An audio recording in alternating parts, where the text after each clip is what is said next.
নমস্কার বন্ধুরা, শুভ সকাল। সকালে কেমন আছো? আশা করি অনেক ভালো আছো। যে যেখানে আছো এই গরমের মধ্যে অনেক সুস্থ আছো। সকলে সুস্থ থেকো এবং সকলে ভালো থেকো গাইস। আজকে তোমাদেরকে সঙ্গে করে নিয়ে আমি মিঠু তোমাদের জন্য আবার একটা নতুন ভিডিও নিয়ে হাজির হলাম গাইস। মুর্শিদাবাদের বহরমপুর শহরের ছোট্ট একটি গ্রাম থেকে বিলং করা আমি এক গ্রামের মেয়ে। তোমাদেরকে আমি আমার পরিবেশ এবং আমি আমার সকাল থেকে সারাদিন এই সংসারে এই গরমের মধ্যে সারাদিন অ্যাক্টিভ থেকে কিভাবে কাজ করি সেগুলোই আজকে তোমাদের সঙ্গে শেয়ার করব। আর কিছু কথাও তোমাদের সঙ্গে শেয়ার করব এবং অনেক প্রচুর গল্প করব। তো গাইজ, তার জন্য পুরো ভিডিওটা দেখতে থাকো। আমার ছোট্ট একটা অনুরোধ, স্কিপ না করে ভিডিওটা পুরো দেখতে থাকো। আর যে যেখান থেকে দেখছো অবশ্যই একটা কমেন্ট করে দিও। আর যারা আমার আজকের ভিডিওতে নতুন বন্ধু রয়েছে তারা প্লিজ চ্যানেলটা সাবস্ক্রাইব করে দিয়ে আমার পাশে থেকো। আর যারা পুরনো বন্ধু রয়েছে চ্যানেলটাকে অলরেডি সাবস্ক্রাইব করে রেখেছো তাদেরকে জানাই অসংখ্য ধন্যবাদ এবং অনেক অনেক ভালোবাসা। চলো গাইস, আজকে তোমাদের সঙ্গে গল্প শুরু করা যাক। এই যে সকালবেলায় ঘুম থেকে উঠে গিয়ে মেয়েদের যেটা কাজ থাকে, মানে সকালে ঘর দুয়ার ঝাড় দেওয়া, ঘর দুয়ার পরিষ্কার করা, জামা কাপড় গোছানো এবং বাসি ঘর দুয়ার ঝাড় দিয়ে ফেলে আবার ঘর দুয়ার মোছা। তো চলো, এগুলোই হচ্ছে সকালের কাজ, ডেইলি রুটিন। তো সেগুলো তোমাদের সঙ্গে শেয়ার করি। তো হয়তো তোমাদের অনেকটা বড় ব্লগ আমি আগে শেয়ার করেছি, তো সেই ব্লগে প্রচুর ভালোবাসা পেয়েছি। তো আজকেও সেই ভালোবাসা আজকে পাওয়ার জন্য আমি চলে এসেছি আবার তোমাদের জন্য আমার কাজকর্ম শেয়ার করতে এবং আমার মনের কিছু কথা তোমাদের সঙ্গে শেয়ার করতে এবং কিছু গল্প শেয়ার করতে। গাইজ চলো, এদিকে ঘুম থেকে উঠে ঘর দুয়ারটা সুন্দর করে ঝাড় দিয়ে গুছিয়ে বেরিয়ে গেছি। আর সকালবেলায় ঘুম থেকে উঠে কি হয়েছে জানো তো? ঘুম থেকে উঠে খাট থেকে নামতে গিয়ে আমার এই সুতির নাইটিটা না পট করে ছিঁড়ে গেছে। তাও আবার সাইডে, হয়তো তোমরা খেয়াল করলে বুঝতে পারবে, যদি ভালোভাবে খেয়াল করো তবে হয়তো বুঝতে পারবে, পায়ের দিকটায়। তো কি হয়েছে, এটা হচ্ছে আমার আগের নাইটি, বাদ দেওয়া নাইটি। তো রাত্রে প্রচুর গরম লাগে যেহেতু, আর যেই নাইটিগুলো রয়েছে সেগুলো মোটা, সেই জন্য রাত্রে এই পাতলা নাইটিটা পরে শুয়ে থাকি। তো এই নাইটিটার অনেক দিন হয়ে গেছে। তো যাই হোক, মানুষেরই তো কোনো গ্যারেন্টি নেই বলো, আজ আছে মানুষ কাল নেই। আবার এই এত গরমে মানুষের এত অসুবিধা, হার্ট অ্যাটাক, স্ট্রোক, তারপরে কেউ হঠাৎ হঠাৎ মারাও যাচ্ছে, তাই না? তো সামান্য তো নাইটি, তাও নাইটিটার তো প্রচুর দিন হয়েছে, প্রায় 8 মাস ধরে পড়ে গেছে নাইটিটা। যাই হোক, তারপরে সকালবেলা ঘুম থেকে উঠে বিছানা থেকে যখন নামতে গেছিলাম, পট করে নাইটিটা ছিঁড়ে গেছে। তো আমি তো ভাবলাম ঘরে তো কেউ নেই, আমি ব্লগ স্টার্ট করবো সেটা আমার খেয়াল নেই। এই নাইটিটা পরে আমি ব্লগটা বানাতে লেগেছি আর নাইটিটা চেঞ্জও করিনি। আমি বললাম থাক তাহলে, আর চেঞ্জ করবো না। পরে যখন আমি ভিডিওটা এডিট করি, তখন দেখি আমার নাইটিটা তো ছেঁড়া। আমার একদমই খেয়াল ছিল না যে নাইটিটা পাল্টাতে হবে কিংবা ছিঁড়ে গেছে, ব্লগে দেখা যাবে। তো যাই হোক, কেউ কিছু বাজে কমেন্ট না করে, মানে কেউ কিছু মনে করো না, জাস্ট আমারই ভুল, আমাকে নাইটিটা চেঞ্জ করে তবে ভিডিওটা বানাতে হতো। যাই হোক, ভুলবশত বানিয়ে ফেলেছি, যখন আমাকে ভিডিও আপলোডে দিতে হবে সেজন্য দিয়েই ফেললাম। তো গাইস, ওরকম একটু হয়েই থাকে। আমাদের গ্রামের দিকে কত মানুষ, আমরা তো একদিন ছেঁড়া পড়ছি, আর প্রায় মানুষ তো ছেঁড়া জিনিসও সেলাই করে পরে। তো আমাদের গ্রামে এমনও পরিবার রয়েছে যে বিশ্বাস করো, একটা জিনিসই বারবার ঘুরিয়ে ঘুরিয়ে পরতে হয়। মানে আমাদেরই পাশে বাড়ির একটা কাকিমা রয়েছে, তো ওনার হয়তো দুটো শাড়ি, একটা শাড়ি পরে তারপরে কেচে শুকিয়ে দেয়, তারপরে আবার সেইটাকে আবার বিকেলে পরে। তো এরকম পরিস্থিতি হয়ে আছে। তো আমরা তো অনেক, তার থেকে অনেক অনেক পাই। সকালবেলায় ঘুম থেকে উঠে দেখতে পেলে উঠোনটা আমি ঝাড় দিয়ে নিলাম, কিন্তু তোমাদের সঙ্গে গল্প করতে করতে কিন্তু আমার উঠোনটা ঝাড় দেওয়া কমপ্লিট হয়ে গেছে। আর এই দিকটা না খুব ধুলো ধুলো উঠছে। তোমাদের দাদাভাই এইখানটায় হচ্ছে আমাদের যে একটা দুমুখের ওই যে উনুন ছিল, সেই উনুনটাকে ভেঙে তারপরে উঁচু করে মাটি ছিল, সেই মাটিটাকে সরিয়ে কেটে ফেলে ঠাকুরঘরটায় ভাড়া হয়েছে। আর এই যে এখানটায় সুন্দর করে চেঁচে জল দিয়ে আগের দিন রাতে তোমাদের দাদাভাই ভিজতে দিয়েছিল। আর সকালবেলায় আমি এই যে দেখতে পাচ্ছ লেপে নিচ্ছি। তাহলে কি বলো তো, ওই ঝাড় দেওয়ার সময় না ঘরে ধুলোগুলো না উড়ে উড়ে ঘরে যাবে না। আর প্রচুর ধুলো, যেহেতু বাড়ির আশেপাশে চারি সাইডে পুরোই আমাদের মাটি। তো সামনে কাকিমাদের ওই ইয়েগুলোও মাটি, তো ওনারাও ঝাড় দিলে আমাদের ঘরে এসে একদম ধুলোতে পুরো ভর্তি হয়ে যায়। আর এই ধুলো জিনিসটা না খুব মানে খারাপ, একটু বাতাস মারলে সব গিয়ে ঘরে ঢুকবে। আর যেহেতু সাহান করা ঘর, পায়ে কিচকিচ করে পড়লে পড়ে, সেজন্য কেমনই একটা বিরক্ত বোধ হয়। তো সেই জন্য যতটুকু পারি গুছিয়ে রাখার চেষ্টা করি, যতটুকু পারি জল টল ছিটিয়ে রাখার চেষ্টা করি যাতে ধুলোগুলো ঘরে না ঢোকে। আর দিনে তো 3-4 বার করে ঝাড় দিতেই থাকি, ঘর দুয়ারগুলো পরিষ্কার করতেই থাকি। আর প্রত্যেক দিন তো ড্রেসিং আয়না শোকেস সেগুলো তো আমার মোছাই হয়। তো তবুও জানি কোথা থেকে এত ধুলো চলে আসে। যাই হোক, এদিকে দেখতে পাচ্ছ আমি এখানে গোল করে পুরো এটা নিকিয়ে নিচ্ছি। প্রথমে ঝাঁটা দিয়ে কিন্তু আগে জল দিয়ে ভালো করে আগে মানে যেহেতু বালি মাটি তো জলটা অনেকটা লাগছে, সেই জন্য আগে ঝাঁটা দিয়ে ভালোভাবে বুলিয়ে নিয়েছি। তারপরে এই যে দেখতে পাচ্ছ হাত দিয়ে আবার লেপে নিচ্ছি সুন্দর করে। তো এইরকম লেপতে কে কে ভালোবাসে অবশ্যই কমেন্ট করো। আর আমি কিন্তু খুব লেপতে এবং ঘর দুয়ার পরিষ্কার পরিচ্ছন্ন রাখতে ভালোবাসি। তো যতটুকু পারি ততটুকু তোমাদের দেখাই এবং যতটুকু পারি আমি ততটুকুই করি, সেটুকুনি তোমাদের সামনে তুলে ধরি এবং যেটুকুনি পারি একটু গুছিয়ে কথা বলার চেষ্টা করি। তো তোমাদের যদি ভালো লেগে থাকে এবং আমার কথাতে যদি ভুল ত্রুটি হয়ে থাকে প্লিজ ক্ষমা করে দিবেন, এবং তোমাদের যদি আমার কথাগুলো ভালো লেগে থাকে প্লিজ সুন্দর একটা কমেন্ট করে দিবেন, তাহলে তোমাদের কমেন্টগুলো পড়তে পারবো।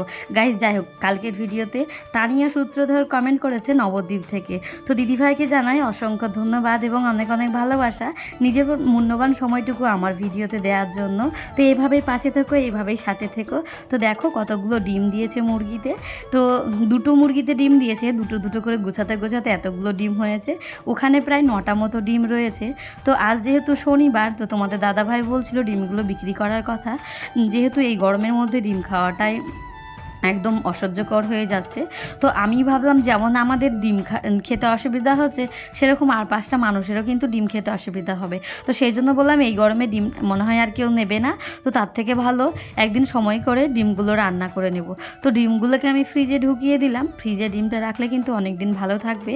আর আমি যেটা করি, তরকারি যেদিন অভাব থাকে সেদিন হয়তো 2টো ডিম রান্না করে নিলাম, নাহলে হয়তো অমলেট, ডাল, আলু সেদ্ধ কিংবা একটা ভাজা করে নিলাম, তাহলে কিন্তু একদিনের সংসার কিন্তু দিব্যি সুন্দর চলে যায়। তো গাইস, যাই হোক, এই দিকে দেখতে পাচ্ছ তোমাদের সঙ্গে গল্প করতে করতে কিন্তু আমার প্রায় ঘর মোছাটা কমপ্লিট। ঘর মুছে বেরিয়ে গেছি। আর বাড়ির সামনে যে টিউবওয়েল পাড়ের উঠতে গিয়ে এই জায়গাটা না খুব জল পড়ে পড়ে কাদা কাদা হয়ে যায়, যেহেতু সামনেগুলো পুরোটা বালি।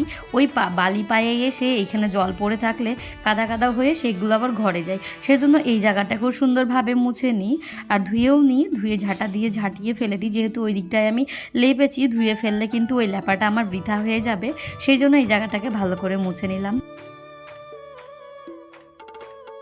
এদিকে বাসন মাজছি আর তোমাদের দাদাভাইয়ের সঙ্গে গল্প করছি, যেহেতু তোমাদের দাদাভাই এখানে দাঁড়িয়ে ব্রাশ করছে আর আমি বাসনটা মাজছি। তো তোমাদের দাদাভাই বলছে যে জীবনে মানুষের কোনোদিন চাহিদা পূরণ করার মানে শেষ থাকে না, বলো? তো আমি বলছি হ্যাঁ, যতদিন না মানুষ মারা যায় ততদিন মানুষের একটার পর একটা চাহিদা কিন্তু থেকেই যায়।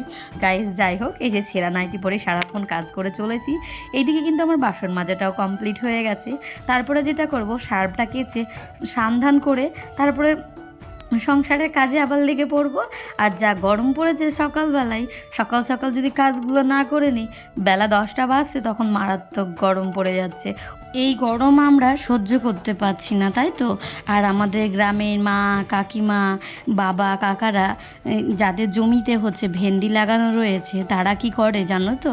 কোনো রকম রান্নাবান্নাটা করে খাওয়া দাওয়া সেরে কিন্তু চলে যায় মাঠের ওই জমির ভেন্ডিগুলো তুলতে। দুপুর 1:30-2টো বাজে তখন কিন্তু মাঠে বেরোতে হয়, নাইলে কিন্তু ঠিক টাইম মতো ভেন্ডিগুলো ভেঙে বাজারে পৌঁছাতে পারবে না। তো সেই কারণে ওরা কিন্তু এই দুপুরবেলায় আমরা যেমন খাওয়া দাওয়ার পর ফ্যানের তলায় আরাম থেকে ঘুমোই, ওরা কিন্তু তা করে না। ওরা কিন্তু ওই দুপুরবেলায়, ভোর দুপুরবেলায় মাঠে গিয়ে সবজিগুলো তুলে তবেই বাজারে বিক্রি করে। তবে ভাবো টাকা কত কষ্টের। হ্যালো এভরিওয়ান, সকলে কেমন আছো? আশা করি অনেক ভালো আছে আর আমি অনেক ভালো আছি। দেখতে পেলে সকাল থেকে সংসারের যাবতীয় কাজকর্ম আমার কিন্তু সারা কমপ্লিট হয়ে গেছে। আজ এত দেরি হয়েছে লেপালেপি করতে, তোমাদের আর কি বলবো। ঘড়ি কটায় বেজে গেছে 9টা। আর মেয়েকে আজকে পড়াতে পারলাম না, মেয়ে হাত ছাড়া মানে হাতের বাইরে চলে গেছে। আজ যেহেতু আজকে আমাদের এই যে বৈশাখ মাসের হচ্ছে আজকে বসন্তদালের মেলা রয় একটা, সেই মেলাতেই হচ্ছে আজকে এই গ্রাম থেকে হরিনাম যাবে। তো সেই জন্য ওখানে গিয়ে জল আর শরবত খাওয়ানো হচ্ছে। মেয়ে সেখানে গিয়ে এন্ট্রি নিয়ে বসে আছে সকাল থেকে। আর এই যে দেখতে পাচ্ছ কেবলমাত্র স্নান করে এসেছি, এই যে ঘেমে একদম স্নান। আর আজকে হচ্ছে আমাদের এখানে তাপমাত্রা হচ্ছে 41 ডিগ্রি। তোমাদের ওখানে কত অবশ্যই কমেন্ট করে জানাও। বিশ্বাস করবে যে দেখো কীরকমভাবে ঘামছি, এটা ভাবো যে কতটা গরম পড়ছে, তাহলে ভাবো। যে মানে আমি এরকমভাবে একটু ভিডিওর কাজ করছিলাম এখানে বসে বসে, যেহেতু আগের দিন ভিডিওটা আপলোড করেছিলাম, সেটা হোয়াইট স্টুডিওতে গিয়ে আমি একটু খোঁজ করছিলাম কেমন কি তোমরা কমেন্ট করেছো, কমেন্টের রিপ্লাই দেওয়ার জন্য। তো তারপরে 4-2 কমেন্ট খুঁজতে গিয়ে আমার এই অবস্থা দেখো, একদম পাসিনা হয়ে গেছে। আর সকাল থেকে যেহেতু মানে ফ্যানটা একবারে চলতে থাকে একবারে রাত পর্যন্ত, সেই জন্য ফ্যানটাকে একটু রেস্ট দিয়েছি, ফ্যানটা আর চালাইনি। তো ফ্যান না চালার অবস্থাটা এরকম হয়েছে দেখো। তো কাদের কাদের ওখানে কেমন তাপমাত্রা অবশ্যই কমেন্ট করো, কিন্তু আমাদের এখানে তো 41 ডিগ্রি তাপমাত্রা। এই যে 10টা বেজে মানে 10টা বাজতে বাজতে রান্নাবান্না কমপ্লিট করে আর ঘর থেকে বেরোনো যাবে না, রান্নাবান্না করে কোনো রকম খাওয়া দাওয়া করে শুয়ে পড়া হয়। তারপরে মানে যা বাসনপত্র থাকে সব ঢিপ দিয়ে এক জায়গায় রেখে দেওয়া হয়, পরে কিন্তু আবার মাজা হয়। কারণ এত গরমের মধ্যে আমাদের ওই বাইরেটা দেখতেই পাচ্ছ, এত রৌদ্র কী বলবো। কেবলমাত্র শার্টগুলো কেচে আমি শুকতে দিয়েছি, তো জামা কাপড়গুলো একদম শুকিয়ে গেছে, তো সেগুলোও আবার তুলতে হবে। তো এখন আমি ঢুকবো পুজোতে। তো গাইজ চলো পুজোটা করে নিয়ে তারপরে আবার হচ্ছে রান্নাবান্না করব। আবার হরিনাম আসলে তখন আবার তাদেরকে জল দিতে হবে। পুরো ব্লগটা তোমরা দেখতে থাকো, আমাদের গ্রাম থেকে কেমন হরিনাম যায় তোমাদের শেয়ার করব। তো গাইজ চলো আজকের ভিডিওটা কন্টিনিউ দেখতে থাকো। আর আজকে পুজোর ব্লগটা কন্টিনিউ করলাম না, কারণ তোমাদের সঙ্গে আমি প্রতিদিন আমার পুজোর ব্লগটা শেয়ার করে থাকি, সেই জন্য আজকে আর পুজোর ব্লগটা দিলাম না। তো গাইজ চলো একবারে রান্নাবান্নাতে গিয়ে রান্নাঘরে তোমাদের সঙ্গে দেখা হচ্ছে। দেখো পুজো সেরে চা বিস্কুট খেয়ে এবং প্রসাদটা খেয়ে আমি চলে এসেছি রান্নাঘরে। আর রান্নার ঘরের আজকে ব্লগটাও কিন্তু শেয়ার করব না, আজকের ব্লগটা কিন্তু একটু ছাড়া ছাড়া পাবে। কারণ কি, আমার মেমোরিতে একদম জায়গা ছিল না, সেজন্য আমি একটুখানি ক্লিপ নিয়ে তারপরে রান্নাবান্না করার পর একটু ভিডিও এডিটিং ছিল, সেই এডিটিংটা করার পর 2-3টের সময় উঠোন ঘর বাড়ি ঝাঁট দেবো, তার জন্য জল ছিটতে রেখেছি। ঝাঁট দেওয়ার পর আর ভিডিও কিন্তু আমি করতে পারিনি। তারপরে দেখো সন্ধ্যেবেলায় মেয়েকে পড়াতে বসেছি, মেয়েকে পড়ানো হয়ে গেলে তারপরে আমরা যাব আমাদের পাড়ায় একখানা মন্দির রয়েছে, শিব মন্দির এবং শীতলা মন্দির। আমরা মেয়েরা সবাই মিলে মন্দিরটাকে করেছিলাম। তো এই যে দেখতে পাচ্ছ মন্দিরে চলে এসেছি। তো এখানে এসে সন্ধ্যেবেলায় আমরা সবাই মিলে মানে একসঙ্গে ঠাকুরের নাম করি এবং ছোট ছোট বাচ্চাদের আজকে প্রথম থেকে নাচ শেখানো হবে।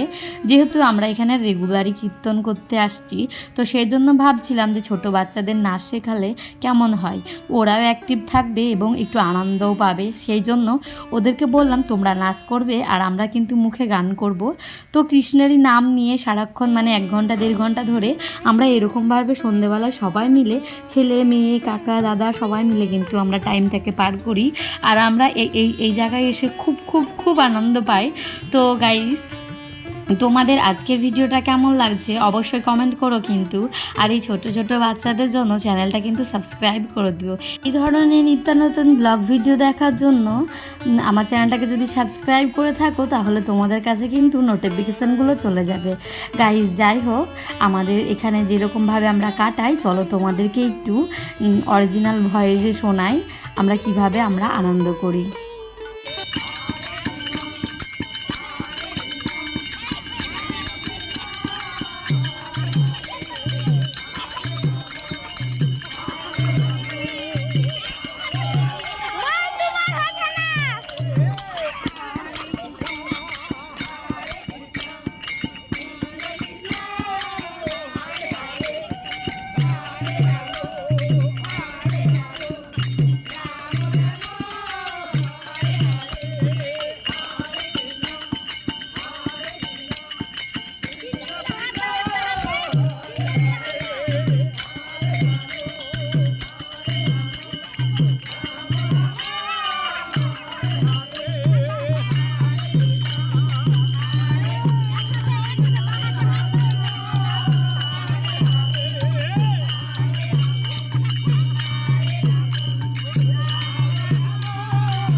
বন্ধুরা, এই ছিল আজকের ব্লগ। তো আমরা এইভাবে সন্ধেবেলায় গ্রামে মজা করে থাকি। তো গাইজ, যাই হোক, তোমাদের যদি ভিডিওটা ভালো লেগে থাকে প্লিজ একটা লাইক কমেন্ট শেয়ার করে দিও প্লিজ বন্ধুদের কাছে। আর এইভাবে সকলে মিলে আমার সাথে থেকো। তো বন্ধুরা, টাটা, বাই বাই, দেখা হচ্ছে তোমাদের সঙ্গে আবার একটা নতুন ভিডিওতে। সকলে ভালো থেকো, সুস্থ থেকো। ঠাকুরের কাছে এই কামনাই করি যেন ঠাকুর সবাইকে সুস্থ রাখে, ভালো রাখে।